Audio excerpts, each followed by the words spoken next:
Olá, seja muito bem-vindo a mais uma aula da nossa série Aprendendo as Escrituras. Hoje nós vamos estudar sobre a segunda carta de Paulo aos Coríntios. A segunda carta de Paulo aos Coríntios conta com 13 capítulos e ela foi escrita por volta do ano 56 depois de Cristo. Como nós vimos na aula anterior, a primeira carta de Paulo aos Coríntios foi escrita ali por volta do ano 55 depois de Cristo. Essa carta foi escrita pouco tempo depois, provavelmente 6 meses ou um ano depois da primeira carta. A primeira carta, Paulo estava em Éfeso e nessa segunda carta, Paulo já está na região da Macedônia, dando seguimento à sua terceira viagem missionária. Vamos recapitular um pouco dos eventos que ocorreram entre as cartas, né?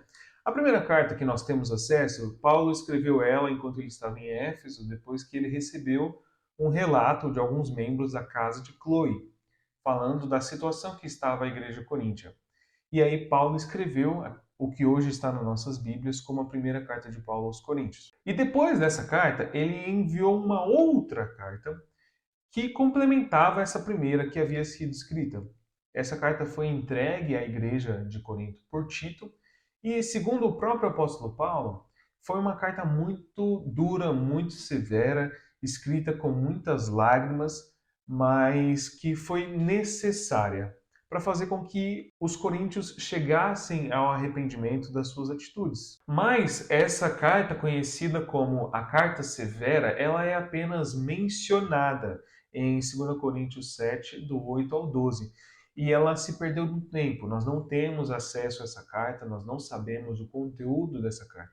Mas sabe-se que ela foi uma epístola intermediária entre o que nós chamamos de a primeira carta de Paulo aos Coríntios e a segunda carta de Paulo aos Coríntios, que é o que nós vamos estudar hoje. Depois de um tempo, Tito encontrou com Paulo novamente e aí ele contou ao apóstolo qual que tinha sido o resultado daquela carta severa e como ela tinha tocado o coração dos coríntios, como aquela carta severa havia feito eles repensarem suas atitudes e se arrepender dos seus pecados. E aí, essa devolutiva de Tito faz com que Paulo queira escrever uma nova carta, que é o que hoje consta nas nossas Bíblias como a segunda carta de Paulo aos Coríntios. Depois de uma carta muito repreensiva, muito disciplinadora, Paulo sente a necessidade de escrever para a igreja coríntia uma carta que diz: Eu ainda amo vocês.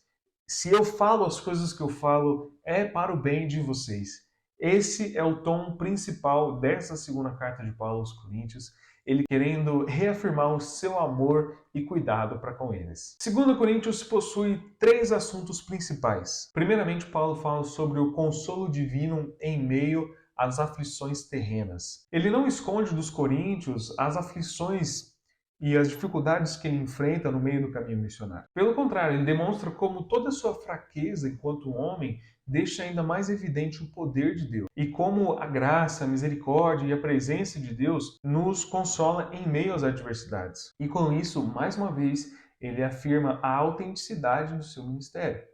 Um segundo ponto que Paulo também trata nessa segunda carta é sobre a generosidade cristã. Ele fala com profundidade nesse tema quando ele toca no assunto da coleta que ele estava fazendo para os cristãos da Judéia, e ele mostra como a generosidade ela é uma expressão de uma fé genuína. E ele destaca a importância de se doar e de contribuir voluntariamente, contribuir com alegria. E por fim, os últimos capítulos dessa carta, eles são compostos por uma defesa que o apóstolo Paulo faz de si mesmo e do seu ministério. Nessa parte da carta, ele vai responder alguns dos seus críticos e ele faz isso expondo muito o seu lado pessoal. E embora ele faça isso, ele não gosta de fazer isso. O Paulo ele não gosta de ter que falar de si mesmo, mas ele sabe que ele precisa fazer isso uma forma de defender o seu ministério dos ataques que ele vinha recebendo, mas também para defender o seu ministério dos críticos, dos falsos mestres que estavam se infiltrando na igreja de Corinto, estavam arruinando todo o trabalho que ele tinha feito. E aí ele quer fazer isso para manter a integridade dele como pessoa, do ministério e do evangelho que ele havia construído ali. Agora nós vamos para o nosso esboço geral da carta. Então, nos capítulos de 1 a 2, Paulo ele fala sobre o alívio que vem do Senhor e como que é a verdadeira liderança cristã. No capítulo 3, Paulo ele faz um comparativo entre a nova aliança e a antiga aliança e ele destaca a superioridade da nova aliança. Nos capítulos de 4 a 7, Paulo destaca o compromisso do seu ministério e nos capítulos de 8 a 9, Paulo ele vai falar sobre a generosidade cristã e vai incentivar essa generosidade. Nos capítulos finais, de 10 a 13, Paulo ele vai reafirmar a sua autoridade apostólica, defendendo o seu ministério. Então agora vamos começar a entrar um pouco mais dentro da carta. Paulo ele começa a carta com a sua tradicional saudação, agradecendo a Deus por tudo que ele tem passado, né? E ele diz assim: "O Deus de toda consolação, que conforta os seus servos em meio às tribulações, para aqueles que estão sendo consolados por Deus também possam consolar os outros em suas próprias lutas."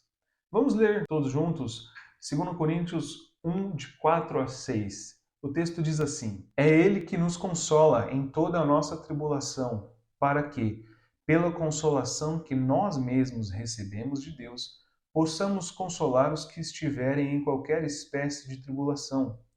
Porque assim como transbordam sobre nós os sofrimentos de Cristo, assim também, por meio de Cristo, transborda o nosso consolo. Se somos atribulados, é para o consolo e a salvação de vocês. Se somos consolados, é também para consolo de vocês. Esse consolo se torna eficaz à medida que vocês suportam com paciência os mesmos sofrimentos que nós também suportamos." Nesse primeiro capítulo, o apóstolo ele não esconde os tempos difíceis que ele passou na Ásia. Provavelmente esse período difícil que Paulo passou na Ásia foi durante a estadia dele em Éfeso. E ele passou sofrimentos verdadeiramente insuportáveis, a ponto dele perder a esperança na própria vida.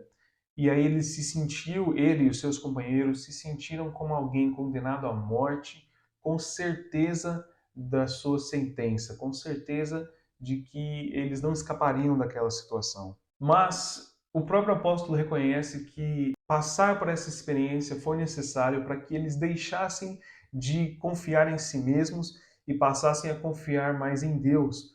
Porque afinal, o que é o medo da morte quando se crê em um Deus que é capaz de ressuscitar os mortos? Veja o que o apóstolo Paulo diz: "Porque não queremos, irmãos, que vocês fiquem sem saber que tipo de tribulação nos sobreveio na província da Ásia. Foi algo acima das nossas forças, a ponto de perdermos a esperança até da própria vida. De fato, tivemos em nós mesmos a sentença de morte, para que não confiássemos em nós mesmos, mas sim no Deus que ressuscita os mortos, o qual nos livrou e ainda livrará de tão grande morte. Nele temos esperado que ainda continuará a nos livrar." Então, apesar de ter passado por sofrimentos terríveis, de perder a esperança na própria vida, ele reconhece que isso transformou a fé deles em Deus, sabendo que Deus os livraria não só da morte, não só naquela ocasião, como ele continuaria os livrando no decorrer do caminho missionário. No capítulo seguinte, Paulo vai tratar sobre as mudanças que tiveram ali no seu plano de viagem. E ele foi muito criticado por isso. E aí, em sua defesa, Paulo vai dizer que ele não dirige a sua agenda baseado em interesses humanos, né? Mas com sinceridade diante de Deus. Ele também explica o porquê que ele não visitou os coríntios como ele disse que iria fazer. Ele fez isso por um motivo muito simples. Ele não queria ter uma visita severa.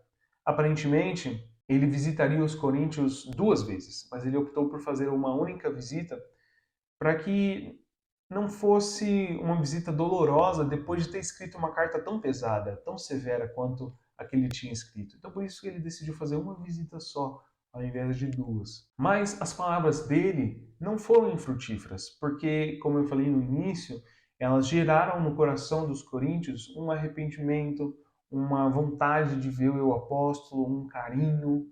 E aí no capítulo 2, Paulo ele também trata sobre um irmão que se arrependeu, um irmão que causou mal à comunidade, que provavelmente voltou atrás com essa carta de Paulo. E nesse ponto da carta ele demonstra um coração de um verdadeiro líder cristão. Ele é zeloso na sua correção, mas ele também é compassivo, ele também está pronto a perdoar aquele que fez mal para a comunidade. e ele diz que esse irmão deve ser reintegrado à comunidade para que ele não tenha uma tristeza excessiva. Partindo para o capítulo 3, Paulo ele vai apresentar um contraste profundo entre a antiga e a nova aliança, destacando o caráter mais excelente e permanente da nova. Aqui Paulo vai dizer que Deus havia constituído ele como um ministro não da letra, mas do espírito, porque a letra mata, mas o espírito vivifica. Isso são palavras do apóstolo Paulo que estão em 2 Coríntios 3:6. Quando Paulo está falando que a letra mata, ele está falando da letra da lei, porque a lei trouxe a condenação que gerava a morte, mas a aliança do Espírito traz justificação que gera a vida eterna.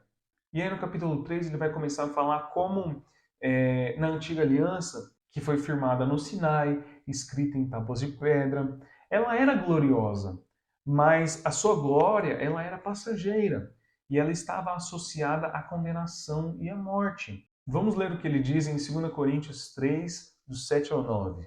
E se o ministério da morte, gravado com letras em pedras, se revestiu de glória, a ponto de os filhos de Israel não poderem fixar os olhos na face de Moisés, por causa da glória do seu rosto, ainda que fosse uma glória que estava desaparecendo, como não será de maior glória o ministério do Espírito?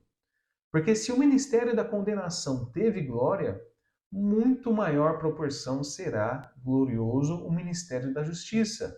Nesse trecho, Paulo relembra que até o rosto de Moisés brilhava enquanto ele recebia a lei. Mas essa era uma glória que ela se desvanecia com o tempo. E Moisés ele até cobriu o rosto para que as pessoas não olhassem muito para ele e pensassem que o rosto dele ainda estava brilhando. Mas como o texto diz e como aconteceu de fato, essa era uma glória passageira, por mais gloriosa que fosse. Perceba que Paulo aqui, ele não nega a glória da antiga aliança. Certamente houve um nível de glória na transmissão da lei no Monte Sinai, houve um nível de glória na prática dos cultos, no tabernáculo e no templo. O que Paulo está dizendo aqui é que a nova aliança é muito superior em glória e ela é ministrada pelo Espírito Santo. E assim sendo, ela possui um tipo de glória que não desvanece, que não passa com o tempo. Porque essa é uma aliança não exterior, marcada por atos exteriores, mas ela é uma aliança interior. Ela não é escrita em pedras, mas ela é escrita nos corações das pessoas. Diferentemente da antiga aliança que expunha o pecado, mas não tinha capacidade de regenerar as pessoas, a nova aliança transforma o ser humano à imagem de Cristo através do Espírito Santo. E é nesse ponto que Paulo diz: ora, o Senhor é o Espírito. E onde está o Espírito do Senhor, aí há liberdade.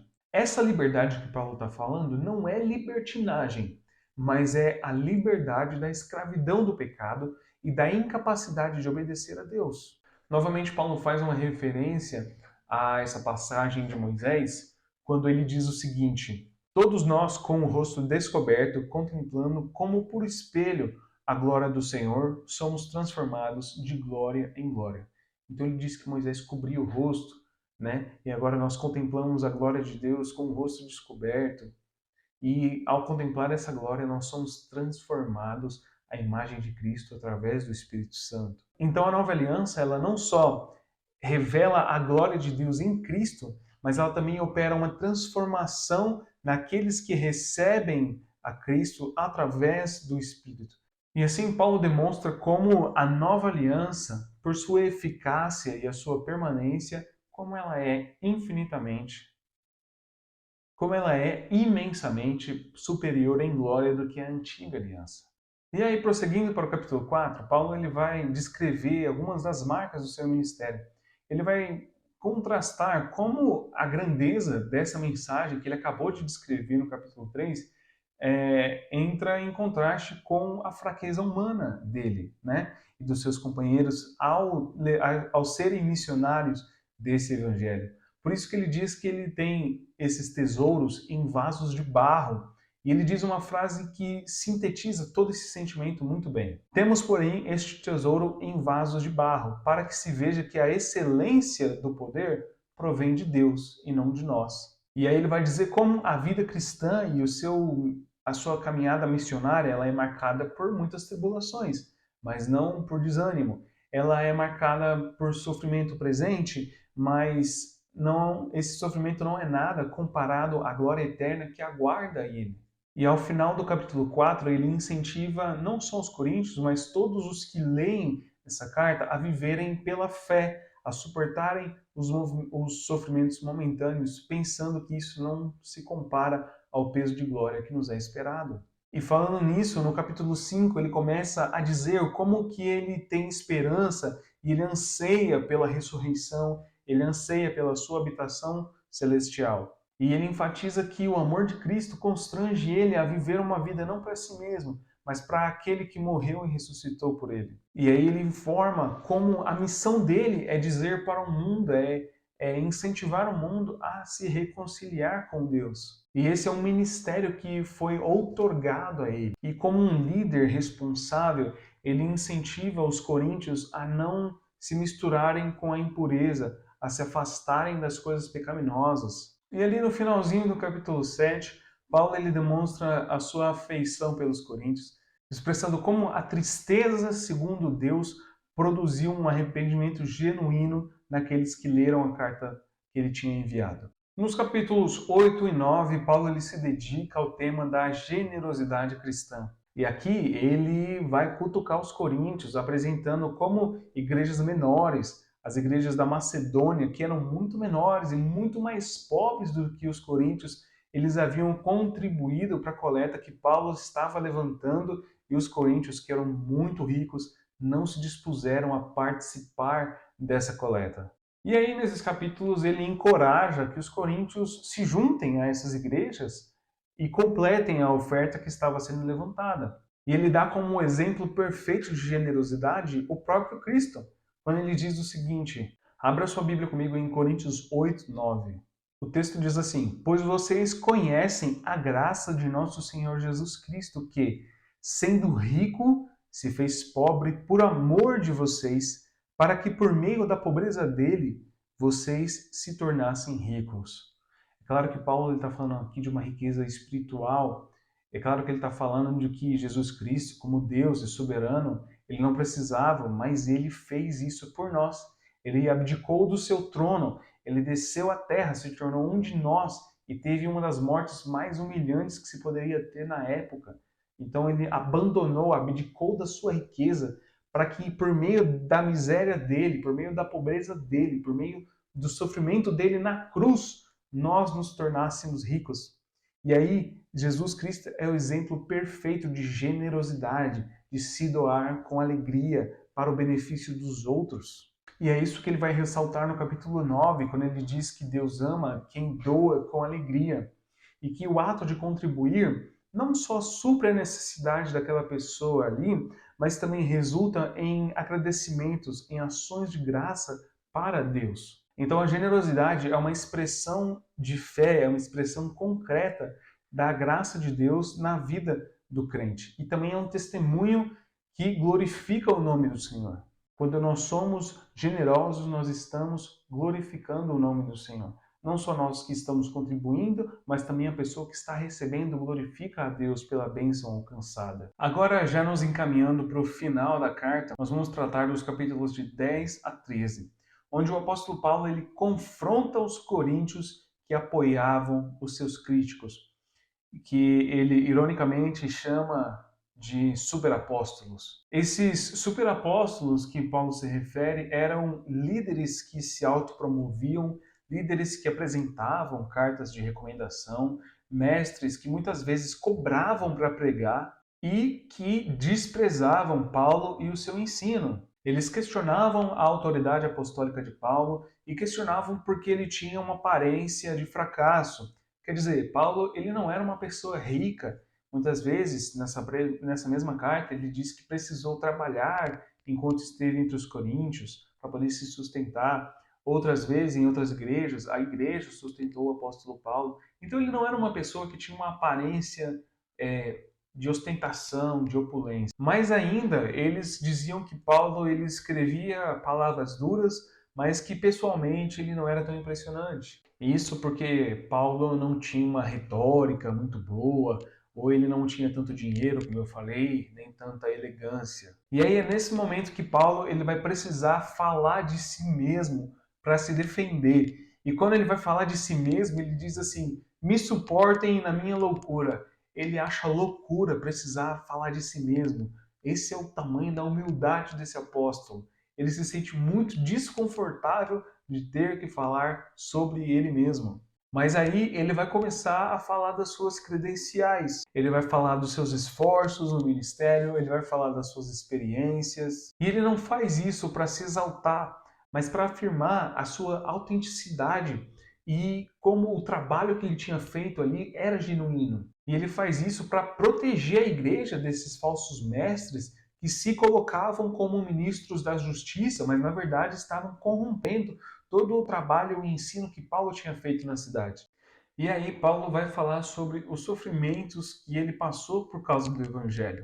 E além de falar dos sofrimentos que ele passou por causa do evangelho, Paulo também vai falar de algumas visões que ele teve do reino celestial e de que como ele foi colocado, como ele recebeu um espinho na carne para que ele se mantivesse humilde. Então, ao fim desse capítulo, nós entendemos que a sua autoridade não é resultado de discurso ou de aparência, mas de um sofrimento, de um serviço claro a todos e de uma dependência da graça de Deus. E por conta disso, Paulo vai criticar os coríntios que admiram tanto esses falsos mestres e vai chamar esses irmãos ao arrependimento e à humildade. Lembrando que a verdadeira vida cristã não é baseada em status ou em sucesso humano, mas na existência de uma vida sofrida, uma vida cruciforme, isso é, uma vida moldada pela cruz. E como é uma vida moldada pela cruz, vai ser uma vida de sofrimento,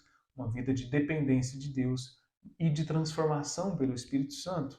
Em suas palavras finais, Paulo vai exortar os irmãos à santidade, à restauração e à maturidade. Ele encerra a carta com um apelo à paz e à comunhão entre os irmãos gentios e finaliza dizendo: "A graça do Senhor Jesus Cristo, o amor de Deus e a comunhão do Espírito Santo estejam com todos vocês.